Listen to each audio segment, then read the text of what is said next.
अध्याय 4। चाबियों का रखवाला। धड़ाम। किसी ने दोबारा दरवाजा खटखटाया। डगली चौंक कर जागा। बम कहाँ फटा? उसने मूर्खों की तरह पूछा। तभी उनके पीछे धमाका हुआ और वर्नन अंकल कमरे में फिसलते हुए आए। उनके हाथ में राइफल थी। अब सबको पता चल गया कि उस लंबे पतले पैकेट में क्या था जो वे खरीद कर लाए थे। कौन है? वे चिल्लाए। मैं तुम्हें चेतावनी दे रहा हूँ, मेरे पास बंदूक है। कुछ पल खामोशी रही, फिर धड़ाक। दरवाजे को इतनी ताकत से धक्का दिया गया कि उसके कब्जे उड़ गए और जब दरवाजा जमीन पर गिरा तो उसकी आवाज ने कान के पर्दे हिला दिए। दरवाजे की चौखट पर एक भीमकाय आदमी खड़ा था। लंबे खिचड़ी बालों और जंगली उलझी दाढ़ी की वजह से उसका चेहरा लगभग पूरी तरह से छुप गया था, परंतु उसकी आंखें काले बीटल की तरह उसके बालों के बीच में चमक रही थी। भीमकाय आदमी को झोपड़ी में घुसने के लिए अपने शरीर को सिकोड़ना पड़ा और अंदर आते समय वह झुक गया ताकि उसका सिर छत से ना टकरा जाए। उसने झुककर दरवाजा उठाया और उसे आसानी से दोबारा चौखट में लगा दिया। बाहर से आ रही तूफान की आवाज अब थोड़ी कम हो गई। वह मुड़कर उन लोगों को देखने लगा। कोई एक कप चाय पिलाएगा? सफर आसान नहीं था। उसने सोफे की तरफ कदम बढ़ाए जहां डडली दहशत के मारे जमा बैठा था। मोटे थुल दूल्हा, अजनबी ने कहा। डडली ने चूं चूं जैसी आवाज निकाली और अपनी माँ के पीछे छुपने के लिए दौड़ लगा दी, जो डरी और सहमी सी वर्नन अंकल के पीछे दुबकी हुई थी। और ये रहा हैरी, भीमकाय आदमी ने कहा। हैरी ने उस खूंखार जंगली धुंधले चेहरे को देखा। भीमकाय आदमी की बीटल जैसी चमकती आंखें मुस्कुरा रही थी। हैरी, हमने तुम्हें तब से नहीं देखा जब तुम बहुत छोटे थे, भीमकाय आदमी ने कहा। तुम काफी हद तक अपने डैडी की तरह दिखते हो, परंतु तुम्हारी आंखें बिल्कुल तुम्हारी मम्मी जैसी है। वर्नन अंकल के मुंह से एक अजीब सी खड़खड़ाती आवाज निकली। मैं कह देता हूँ, आप तत्काल यहाँ से चले जाएं सर, उन्होंने कहा। आप जबरदस्ती अंदर घुस आए हो और आपको ऐसा नहीं करना चाहिए। अपना मुंह बंद रखो डर्सली डरपोक कहीं के, भीमकाय आदमी ने कहा। उसने सोफे के पिछले हिस्से की तरफ हाथ बढ़ाया। वर्नन अंकल के हाथ से बंदूक छीनकर उसे इतनी आसानी से मोड़ दिया जैसे वह रबड़ की बनी हो, और फिर उसे कमरे के कोने में फेंक दिया। वर्नन अंकल ने एक और अजीब सी आवाज निकाली, जैसे किसी चूहे पर पैर रख दिया गया हो। भीमकाय आदमी ने डर्सली परिवार की तरफ पीठ करते हुए कहा। हैप्पी बर्थडे हैरी, हम तुम्हारे लिए कुछ लाए हैं। शायद रास्ते में हम कहीं इसके ऊपर बैठ गए होंगे, पर लगता है इसका स्वाद अच्छा ही होगा। अपने काले ओवरकोट की अंदर वाली जेब से उसने थोड़ा दबा हुआ पैकेट निकाला। हैरी ने कांपते हाथों से उसे खोला। अंदर एक बड़ा चिपचिपा चॉकलेट केक था जिस पर हरी चाशनी में लिखा था, हैप्पी बर्थडे हैरी। हैरी ने भीमकाय आदमी की तरफ देखा। वह कहना चाहता था धन्यवाद, परंतु यह शब्द मुंह तक आते आते गुम हो गया और उसके मुंह से धन्यवाद के बजाय यह निकला, आप कौन हैं? भीमकाय आदमी हंसा। सही बात है, हमने अपना परिचय नहीं दिया है। हम रूबियस हैगरिड हैं, हॉगवर्ट्स की चाबियों और मैदान के रखवाले। फिर उसने अपना विशालकाय हाथ बढ़ाया और हाथ मिलाते समय हैरी की बाहों को हिला कर रख दिया। तो चाय के बारे में क्या ख्याल है? उसने अपने दोनों हाथों को मलते हुए कहा। वैसे अगर तुम्हारे पास कोई ज्यादा जोरदार चीज हो तो हम उसके लिए भी मना नहीं करेंगे। उसकी नजर खाली अंगीठी पर पड़ी जिसमें सिकुड़े हुए चिप्स के पैकेट पड़े थे और उसने नाक मुंह सिकोड़ी। फिर वह अंगीठी पर झुका। वे लोग यह नहीं देख पाए कि उसने क्या किया, परंतु जब वह एक पल बाद हटा तो वहां पर आग की तेज लपटें धधक रही थी। आग की वजह से सीली झोपड़ी में लहराती हुई रोशनी भर गई और हैरी को ऐसा महसूस हुआ जैसे वह गर्म पानी के टब में बैठ गया हो। भीम का आदमी एक बार फिर सोफे पर बैठ गया जो उसके वजन से दबा जा रहा था। वह अपने कोट की जेबों से ढेर सारा सामान निकालने लगा। तांबे की केतली, कबाब का दबा हुआ पैकेट, पोकर, चाय की पतीली, लकड़ी के कई मग और एक गहरे रंग की बोतल जिसमें से उसने चाय बनाने से पहले एक घूंट पिया। जल्दी ही भुन रहे कबाबों की आवाज और खुशबू झोपड़ी में भर गई। जब भीम का आदमी काम कर रहा था तो सब चुपचाप रहे, परंतु जब उसने 6 मोटे रसदार हल्के भुने कबाब पोकर से बाहर निकाले तो डडली थोड़ा छटपटाया। वर्नन अंकल ने तेजी से कहा, डडली, उसकी दी कोई चीज मत छूना। भीम का आदमी ने ठहाका लगाया। तुम्हारे मोटे थुलथुल बेटे को और मोटा करने की कोई जरूरत नहीं है डर्सली, चिंता मत करो। उसने हैरी को कबाब दिए जो इतना भूखा था कि उसे लगा जैसे उसने इतनी अच्छी चीज पहले कभी नहीं खाई थी, पर अब भी वह अपनी आंखें भीम का आदमी पर से नहीं हटा पा रहा था। आखिरकार जब किसी ने कुछ भी नहीं बताया तो उसने कहा, माफ कीजिए, परंतु मैं अब भी सचमुच नहीं जानता कि आप कौन हैं। भीम का आदमी ने चाय का एक घूंट लिया और हथेली के पिछले हिस्से से अपना मुंह पोंछा। हमें हैग्रिड कहो, उसने कहा। सभी हमें इसी नाम से बुलाते हैं। और जैसा कि हम पहले बता चुके हैं, हम हॉगवर्ट्स में चाबियों के रखवाले हैं। वैसे तुम हॉगवर्ट्स के बारे में तो सब कुछ जानते ही होगे। नहीं, हैरी बोला। हैग्रिड को जैसे सांप सूंघ गया। सॉरी, हैरी ने तत्काल कहा। सॉरी? हैग्रिड गर्जा और डर्सली परिवार को घूरने लगा, जो छायाओं के पीछे छुप गए। सॉरी तुम्हें नहीं, उन्हें कहना चाहिए। हम जानते थे कि तुम्हें चिट्ठियां नहीं मिल रही थी, परंतु हमने कभी भी नहीं सोचा था कि तुमने हॉगवर्ट्स का नाम भी नहीं सुना होगा। कसम से, क्या तुमने कभी नहीं सोचा कि तुम्हारी मम्मी और डैडी ने यह सब कहाँ सीखा? क्या सीखा? हैरी ने पूछा। क्या सीखा? हैग्रिड गर्जा। जरा एक मिनट रुको। वह उछलकर खड़ा हो गया। हैग्रिड गुस्से में पूरी झोपड़ी के आकार का लग रहा था। डर्सली परिवार दीवार से चिपककर दुबका खड़ा था। क्या इसका यह मतलब है? वह डर्सली पति पत्नी की तरफ देखकर गुर्राया कि यह बच्चा किसी भी चीज के बारे में कुछ भी नहीं जानता। हैरी को लगा कि बात हद से आगे बढ़ गई थी। वह स्कूल जाता था, उसके नंबर भी बुरे नहीं थे। मैं कुछ चीजें जानता हूँ, उसने कहा। देखिए, मैं गणित वगैरह अच्छे से कर सकता हूँ। परंतु हैग्रिड ने अपना हाथ हवा में लहराया और कहा, मेरा मतलब है हमारी दुनिया के बारे में। तुम्हारी दुनिया, हमारी दुनिया, तुम्हारी मम्मी डैडी की दुनिया। कौन सी दुनिया? ऐसा लग रहा था जैसे हैग्रिड किसी बम की तरह बस फटने ही वाला था। डर्सली, वह गरजा। वर्नन अंकल का चेहरा बहुत पीला पड़ गया और वे फुसफुसाकर काई काई जैसा कुछ बोले। हैग्रिड हैरी को हैरानी से घूर रहा था। परंतु तुम्हें अपनी मम्मी डैडी के बारे में पता होना चाहिए, उसने कहा। हमारा मतलब है वे लोग मशहूर हैं, तुम भी मशहूर हो। क्या? मेरे मेरे मम्मी डैडी मशहूर है? क्या सचमुच? तुम्हें नहीं पता। हैग्रिड ने अपने बालों में उंगलियां फिराई और हक्का बक्का होकर हैरी को घूरने लगा। तुम्हें सचमुच नहीं पता कि तुम क्या हो? उसने अंत में पूछा। वर्नन अंकल की आवाज अचानक वापस लौट आई।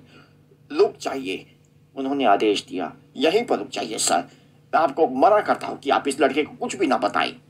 वर्नन डर्सली से ज्यादा बहादुर आदमी भी हैग्रिड के गुस्से भरी निगाह से टहल जाता।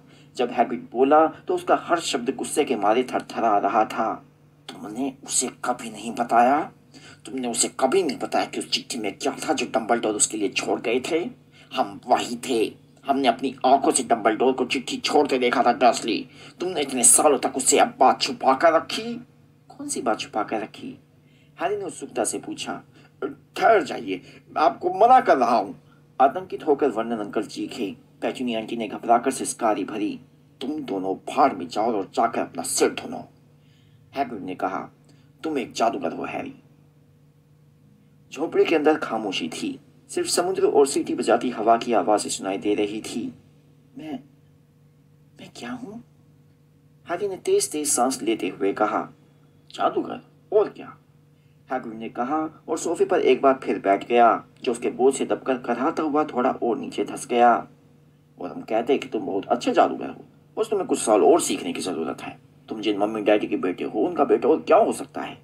और हमें लगता है अब समय आ चुका है कि तुम अपनी चिट्ठी पढ़ लो। हैरी ने अपना हाथ बढ़ाया और आखिरकार उस पीले लिफाफे को ले लिया जिस पर हरी स्याही में पता लिखा था। मिस्टर एच पोर्टर, फर्श, चट्टान पर बनी झोपड़ी, समुद्र। उसने चिट्ठी बाहर निकाली और पढ़ने लगा। हॉगवर्ट्स जादूगरी और तंत्र का विद्यालय। Headmaster Albus Dumbledore, Order of Merlin, First Class, Grand Sorcerer, Chief Warlock, Supreme Mugwump, International Confederation of Wizards. Dear Mr. Potter, हमें आपको सूचित करते हुए खुशी हो रही है कि आपको हॉगवर्ट्स जादूगरी और तंत्र के विद्यालय के लिए स्वीकार कर लिया गया है। आवश्यक किताबों और उपकरणों की सूची साथ में लगी है।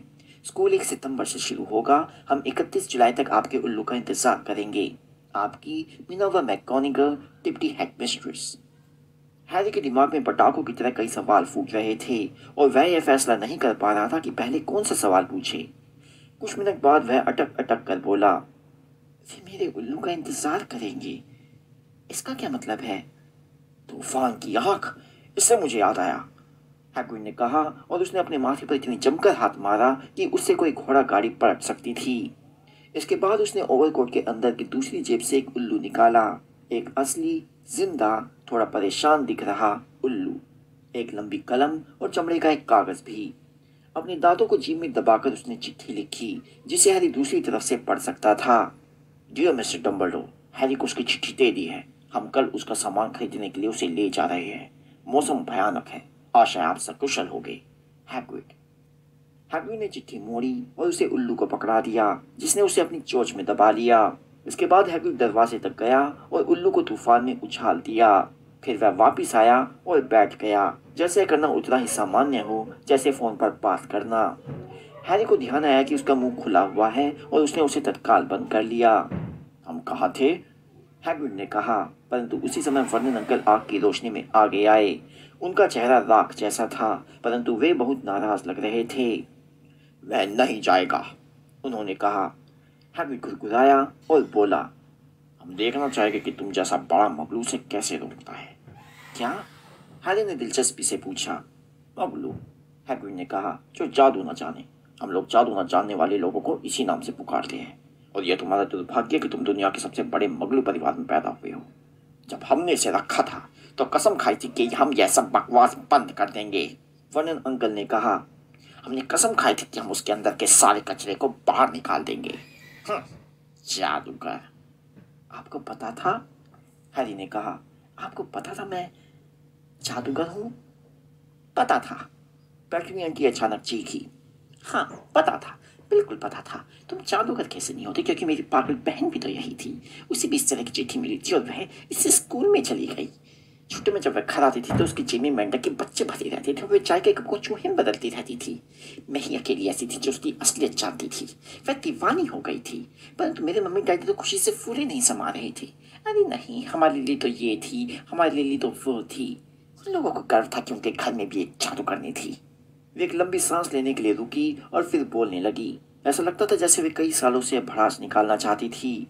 फिर उसे स्कूल में पोर्टर मिला और दोनों ने शादी कर ली। फिर तुम पैदा हुए और जाहिर है मैं जानती थी कि तुम भी उन्हीं की तरह बनोगे, उतने ही अजीब, उतने ही पागल। और फिर एक धमाके में उन लोगों की जान चली गई और तुम हमारे पल्ले पड़ गए।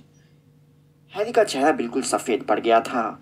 जैसे उसकी बोलने की शक्ति वापिस आई, उसने कहा, धमाके में? आपने तो मुझे बताया था कि वे लोग कार एक्सीडेंट में मरे थे। Car accident? हैग्रिड दहाड़ा। वह इतने गुस्से से कूदा कि डर्सली परिवार अपने कोने में और पीछे खिसक गया। लिली और जेम्स पॉटर कार एक्सीडेंट में कैसे मर सकते थे? यह बकवास है, सरासर झूठ है। हैरी पॉटर अपनी खुद की कहानी नहीं जानता, जबकि हमारी दुनिया का हर बच्चा उसका नाम जानता है। परंतु क्यों? क्या हुआ था? हैरी ने जल्दी से पूछा। हैग्रिड के चेहरे से गुस्सा गायब हो गया। वह अचानक चिंतित दिखाई देने लगा। हमें इस बात की उम्मीद नहीं थी, उसने धीमी और परेशान आवाज में कहा। जब डम्बलडोर ने हमसे कहा था कि तुम्हें लाने में दिक्कत हो सकती है, तो हमें यह अंदाजा नहीं था कि तुम्हें कुछ भी पता नहीं होगा।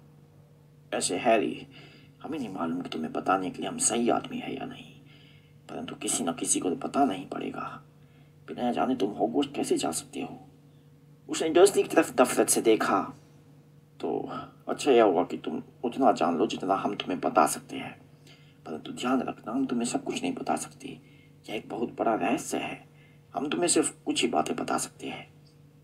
वह बैठ गया और कुछ पल तक आग को देखते रहने के बाद उसने कहा, हमें लगता है कि बात की शुरुआत होती है उस जादूगर से जिसका नाम था, परंतु यकीन नहीं होता कि तुम उसका नाम नहीं जानते, जबकि हमारी दुनिया में हर कोई उसका नाम जानता है। कौन?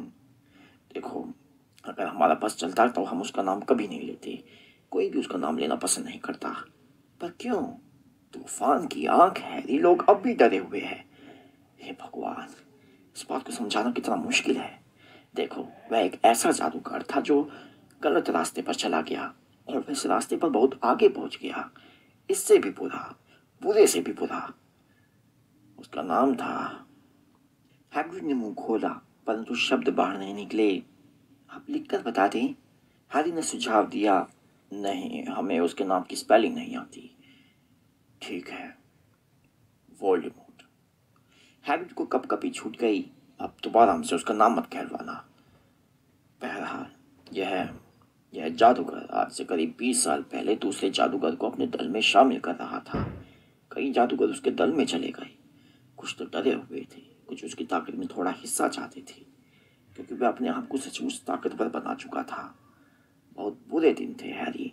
कोई नहीं जानता कि किस पर भरोसा करे और किस पर नहीं। अजनबी जादूगर और जादूगरनियों से दोस्ती करने की हिम्मत नहीं होती थी। भयानक घटनाएं होने लगी। वह सिंहासन की तरफ बढ़ रहा था। जाहिर है कुछ लोग उसके खिलाफ लड़े और उसने उन्हें मार डाला, भयानक तरीके से। हॉगवर्ट्स इकलौती ऐसी जगह थी जहाँ उसका खतरा नहीं था। हमें लगता है कि डम्बलडोर ही ऐसे अकेले जादूगर थे जिनसे तुम जानते हो कौन डरता था। स्कूल पर कब्जा जमाने की उसकी हिम्मत नहीं थी, कम से कम उस समय तो नहीं थी। अब जहाँ तक हम जानते हैं तुम्हारी मम्मी डैडी बहुत अच्छे जादूगर थे। अपने स्कूल के दिनों में वे हॉगवर्ट्स में हेड बॉय और हेड गर्ल थे। यह रहस्य कि तुम जानते हो कौन ने उन्हें अपनी तरफ मिलाने की इससे पहले कोशिश क्यों नहीं की। शायद वह जानता था कि वे डम्बलडोर के इतने करीब थे कि काले जादू की तरफ कभी नहीं जाएंगे, या शायद उसने सोचा कि वह उन्हें राजी कर लेगा, या फिर शायद वह सिर्फ उन्हें अपने रास्ते से हटाना चाहता था। हम तो बस इतना जानते हैं कि वह 10 साल पहले हैलोवीन के दिन उस गांव में गया जहाँ तुम्हारा परिवार रहता था। तब तुम सिर्फ 1 साल के थे। वह तुम्हारे घर गया और हैग्रिड ने अचानक एक बहुत गंदा धब्बेदार रुमाल निकाला और इतनी जोर से नाक छिनकी मानो कोहरे की चेतावनी देने वाला बिगुल बजा हो। सॉरी, उसने कहा, पर यह बहुत दुख भरी कहानी है। हम तुम्हारे मम्मी डैडी को जानते थे और उनसे अच्छे लोग दुनिया में नहीं मिल सकते।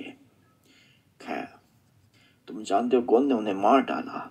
और फिर दरअसल हैरानी की बात यह है उसने तुम्हें भी मारने की कोशिश की। हमें लगता है वह तुम्हारे खानदान को पूरी तरह से खत्म कर देना चाहता था, या शायद उसे तब तक दूसरों की जान लेने में मजा आने लगा था, परंतु वह ऐसा नहीं कर सका। कभी तुमने सोचा कि तुम्हारे माथे पर यह अजीब सा निशान कैसे आया? यह कोई मामूली खरोच नहीं है हैरी।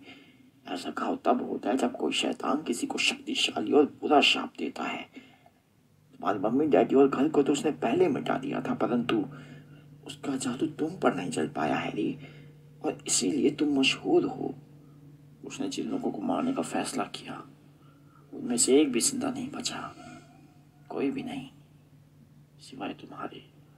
और उसने अपने जमाने के बड़े बड़े जादूगरों को मार डाला था, मैकिनॉन्स, बोन्स, प्रिविट्स।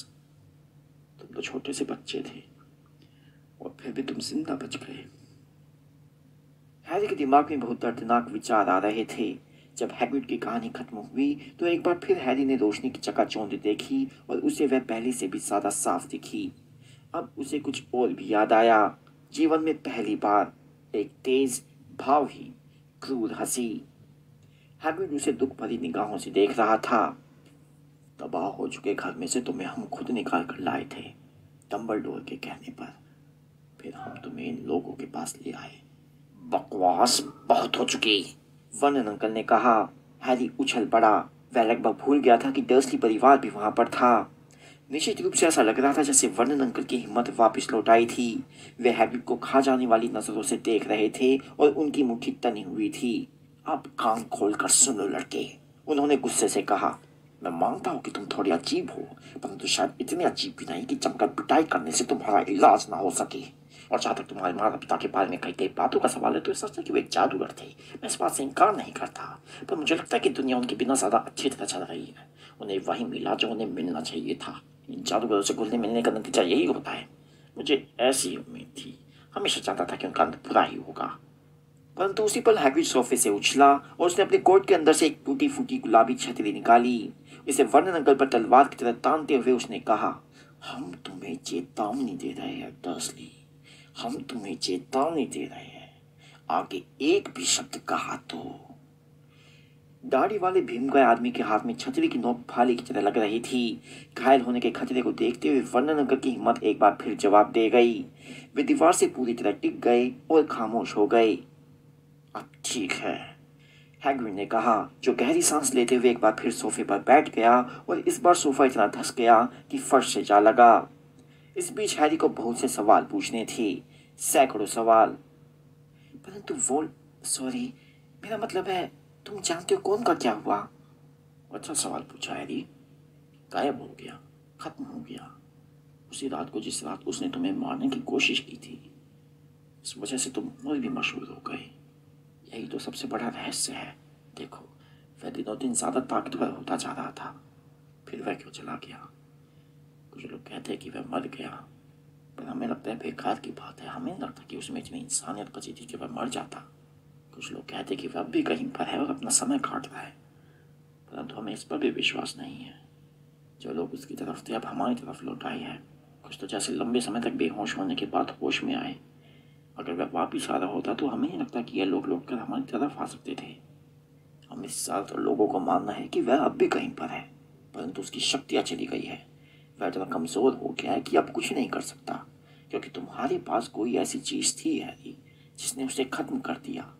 उस रात को ऐसा कुछ हुआ था जिसकी उसे कतई उम्मीद नहीं थी। हम नहीं जानते कि वह क्या था, कोई भी नहीं जानता, पर तुम्हारे अंदर ऐसी कोई चीज थी जिसने उसकी गिल्लियां बिखेर दी। हैग्रिड की आंखों में हैरी के प्रति प्रेम और सम्मान का भाव झलक रहा था, परंतु हैरी खुशी और गर्व अनुभव करने के बजाय सोच रहा था कि कहीं न कहीं कोई भयानक गलती हुई है। जादूगर, और वह, यह कैसे संभव था? जिंदगी भर वह डडली से मार खाता रहा, पैटनी आंटी वर्नन अंकल की दहशत में रहा।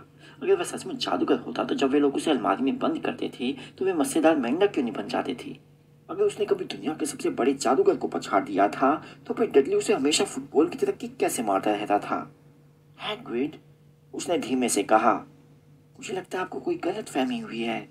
मुझे नहीं लगता कि मैं जादूगर हो सकता हूँ। उसे देखकर हैरानी हुई कि हैग्रिड हंस रहा था। जादूगर नहीं हो? अच्छा, जब तुम नाराज या डरे थे तो क्या तुम्हारे साथ कभी अजीब घटना नहीं हुई? हैरी ने आग की तरफ देखा। अगर इस तरह से सोचा जाए तो हर वह अजीब चीज जिससे उसके अंकल आंटी उससे बुरी तरह नाराज हुए थे तब हुई थी जब हैरी या तो डरा हुआ था या फिर गुस्से में था। जब डडली का गैंग उसका पीछा कर रहा था तो ना जाने वह कैसे उन लोगों की पहुंच से दूर चला गया था। जब वह बेहुदा कटिंग के बाद स्कूल जाने से डर रहा था तो उसके बाल अपने आप बढ़ गए थे। और आखिरी बार जब डडली ने उसे मारा था तो क्या उसने बदला नहीं ले लिया था? हालांकि उसे यह पता भी नहीं था कि वह ऐसा कर रहा था। क्या उसने उस पर सांप नहीं छोड़ दिया था? हैरी ने हैग्रिड की तरफ मुस्कुराते हुए देखा। हैग्रिड पहले से उसे देखकर मुस्कान बिखेर रहा था।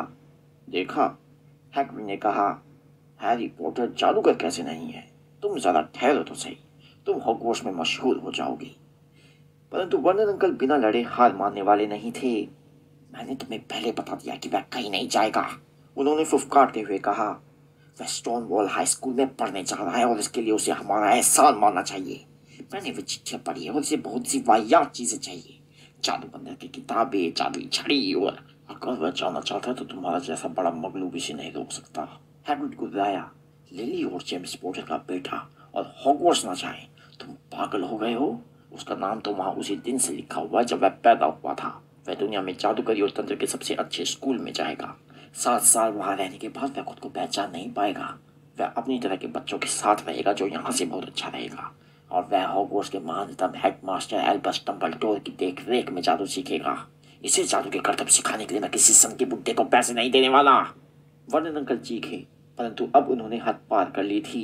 हैग्रिड ने अपनी छतरी उठाई, उसे सिर के ऊपर घुमाया और गरजती आवाज में कहा, कभी भी हमारे सामने एल्बस डंबलडोर की बेइज्जती मत करना।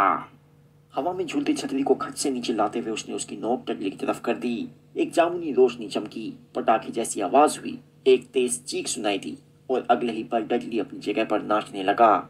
उसके हाथ अपने मोटे पुट्ठों पर थे और वह दर्द से बिलबिला रहा था। जब उसने उनकी तरफ पीठ की तो हैरी ने देखा कि उसके पैंट के छेद में से सूअर की एक मुड़ी घुंघराली पूंछ बाहर लटक रही थी। वर्नन अंकल दहाड़े। पैटनी आंटी और डडली को दूसरे कमरे के अंदर धकेलते हुए उन्होंने हैग्रिड को आखिरी बार दहशत भरी निगाहों से देखा और अंदर घुसने के बाद दरवाजा धड़ाम से बंद कर लिया। हैग्रिड ने अपनी छतरी की तरफ देखा और अपनी गाड़ी थपथपाई। हमें अपना आपा नहीं खोना चाहिए था, उसने अफसोस से कहा, परंतु यह वैसे भी पूरी तरह नहीं हो पाया। हम उसे सुअर बनाना चाहते थे, परंतु हमें लगता है वह पहले से इतना सुअर जैसा था कि उसमें ज्यादा कुछ नहीं बदला जा सकता था। उसने अपनी घनी भौहों के नीचे से हैरी को कनखियों से देखा। वैसे अच्छा रहेगा अगर तुम हॉगवर्ट्स में यह बात किसी को न बताओ, उसने कहा। सच कहे तो हमें जादू करने की मनाही है। हमें थोड़ा बहुत जादू करने की छूट दी गई थी ताकि हम तुम्हारा पीछा कर सके और तुम तक चिट्ठियाँ पहुँचा सके। यह भी एक कारण था जिस वजह से हम यह काम करने के लिए इतने उतावले थे। आपको जादू करने की इजाज़त क्यों नहीं है? हैरी ने पूछा। वो ऐसा है, सच तो यह है कभी हम भी हॉगवर्ट्स में थे, परंतु हमें वहाँ से निकाल दिया गया। हमारे तीसरे साल में उन्होंने हमारी जादुई छड़ी के 2 टुकड़े कर दिए, परंतु डंबलडोर ने हमें वहाँ रखवाले के रूप में रहने दिया। डंबलडोर महान है। आपको वहाँ से क्यों निकाला गया? अब बहुत देर हो चुकी है और कल हमें बहुत सा काम करना है। हैरी ने जोर से कहा, कल शहर जाना और तुम्हारी किताबें और बाकी का सामान लेना है। उसने अपना मोटा काला कोट उतारा और हैरी की तरफ उछाल दिया। तुम इसे ओढ़ कर सो सकते हो, उसने कहा। अगर यह थोड़ा हिले डुले तो परेशान मत होना, मुझे लगता है किसी जेब में एक दो चुईयां होंगी।